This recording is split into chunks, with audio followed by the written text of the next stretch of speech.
Cette fois c'est la fin, on se retrouve pour une nouvelle vidéo Lego. Aujourd'hui, magazine Lego Ninjago Dragon Rising du mois de novembre 2024. Et on va tout de suite commencer avec la mini figurine. Juste ici, vous avez la mini figurine du guerrier au masque de loup dans sa nouvelle tenue, effectivement, du tournoi des sources. Une figurine qui était jusqu'alors exclusive au set du véhicule combo de l'équipe des ninjas, un set d'une valeur de 80€. Ce qui fait que cette figurine exclusive, c'était évidemment l'épaulette dans cette couleur rouge. Depuis, on peut maintenant la retrouver dans ce magazine. Ce qui va être du reste de la figurine, effectivement, c'est du déjà vu, notamment dans l'arène de combat ou encore dans le polybag avec Cole, même dans le Dragon Source du mouvement. La première et celle-ci que je viens de vous décrire est effectivement livrée avec les griffes en Shatterspin. Juste ici, nous avons l'arrière de la mini figurine avec le logo des loups. Ça, c'est plutôt très sympa.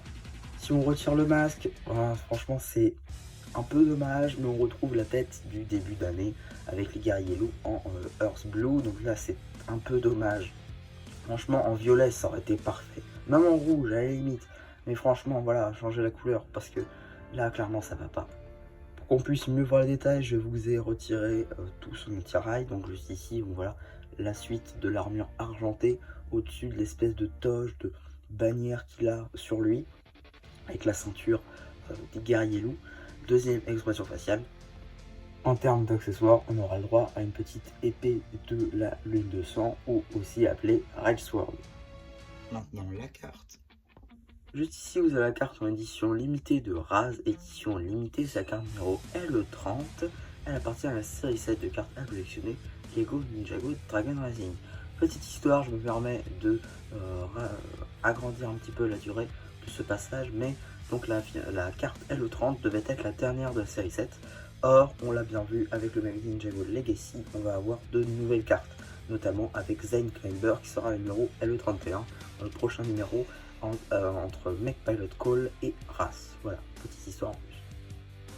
Donc voilà, maintenant qu'on fait le tour avec les diverses surprises, on va pouvoir regarder le paperback juste ici, avec donc le logo Ninjago Dragon Rising, une figurine à l'échelle, une illustration de la surprise, l'âge qui est subjectif, ainsi que le numéro d'item juste ici, avec donc ce qui vous permet d'avoir les instructions et de le rajouter à votre collection preset. La petite échelle avec l'épée, qui est plutôt sympathique. On va donc avoir un magazine de format classique au prix public de 6,99€, classique là encore. On va avoir donc dans un premier lieu une petite rétrospective de Ninjago Dragon Rising avec la saison 1, saison 2 partie 1 et saison 2 partie 2, ce qui est le nouveau thème du magazine, étant donné qu'on est parti sur le tournoi des sources. C'est plutôt sympa avec l'équipe des ninjas dans leur nouvelle tenue. On a ensuite donc le sommaire avec le nouveau maître du mois, juste ici Wu, élément création, effectivement on l'oublie souvent, mais Wu est un maître élémentaire, c'est plutôt sympa de le retrouver ici, parce que c'est vrai qu'il est un peu absent de Dragon Rising.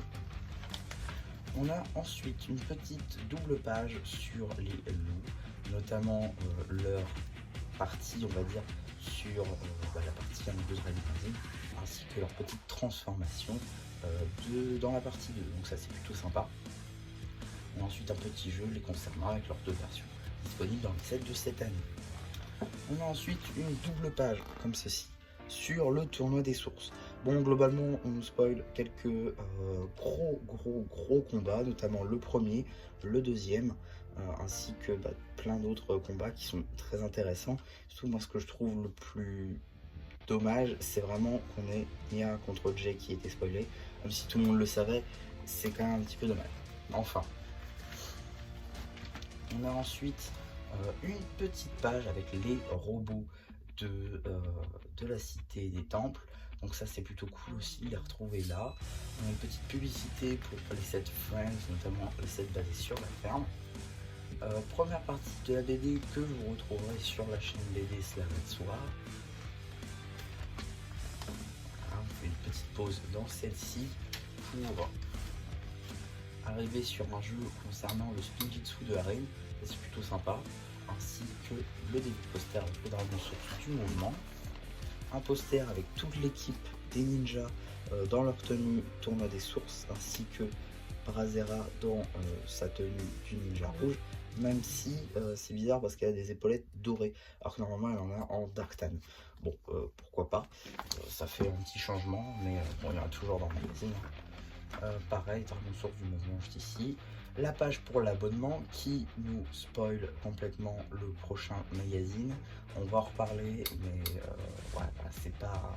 On va en reparler, En tout cas, le magazine Jago Legacy aussi, qui a assez bien marché sur la chaîne, je suis plutôt content.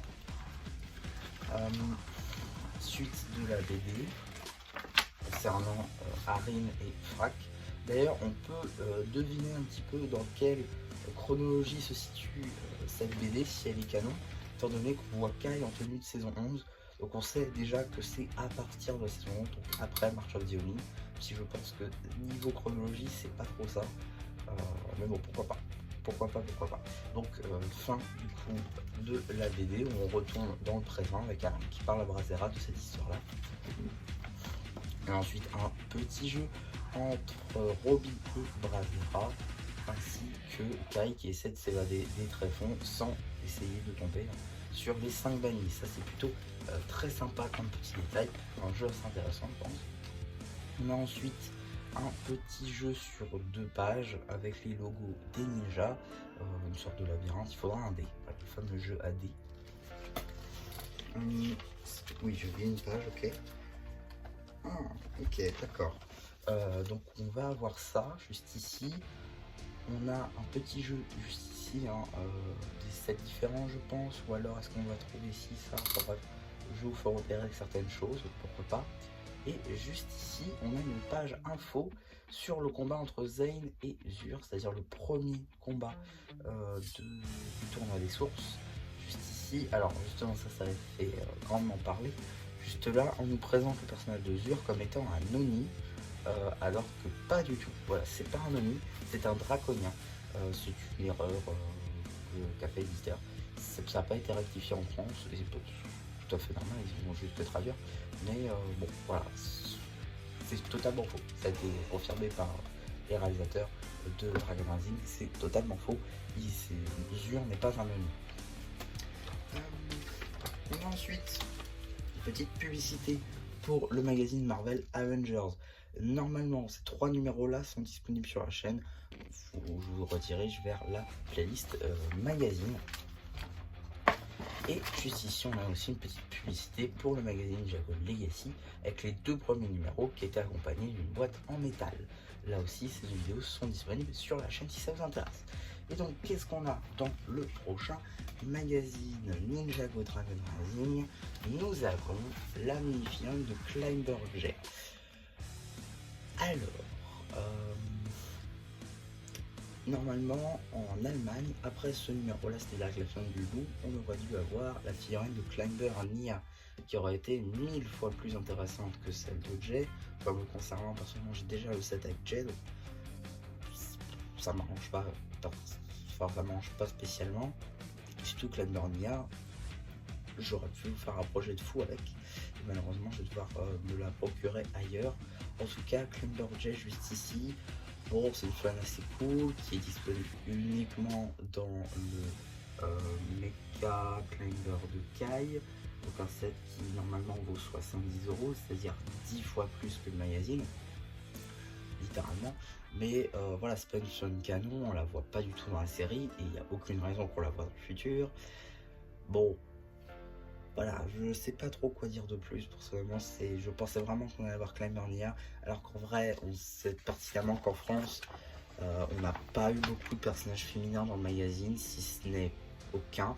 On a eu, je crois, 3 fois la film de Nia, Samurai X. On a eu, donc la première fois c'est Samurai X en décembre 2016. Ensuite, on a eu sa version Wukru, tenue noire, en 2018, je crois que c'était mai. Et en 2019, on a dû avoir une autre fois, peut-être en avril, je crois. Enfin bref, on l'a pas eu beaucoup de fois, Nia. Alors qu'en Allemagne, ils veulent beaucoup plus de fois. Et c'est vraiment un personnage qu'on oublie, je crois, en France. Alors que Climber Nia, ça aurait été parfait, quoi. Mais non, bon, là, on l'aura pas. Donc c'est franchement dommage. Je suis un petit peu dégoûté, je vais pas me mentir. En tout cas, ça sort le mois prochain, le 18 décembre, si je ne dis pas de bêtises. Donc, bon, on regardera. Je vous le présenterai évidemment. Mais voilà, clairement, j'aurais attendu la film de Climber Nia. Donc voilà un petit peu pour cette vidéo magazine, j'espère qu'elle vous aura plu. Surtout n'hésitez pas à me dire ce que vous avez pensé quand j'aurai activé les commentaires, car oui, du coup les commentaires seront activés sous cette vidéo. C'est aussi ça maintenant la petite nouveauté à chaque fois que je retourne une nouvelle vidéo, c'est que les commentaires seront activés.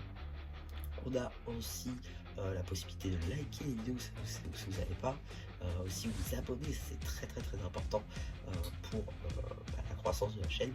Et voilà un petit peu pour cette vidéo. Et il ne reste plus qu'à vous dire, c'est Diam Charbu qui vous dit bye bye.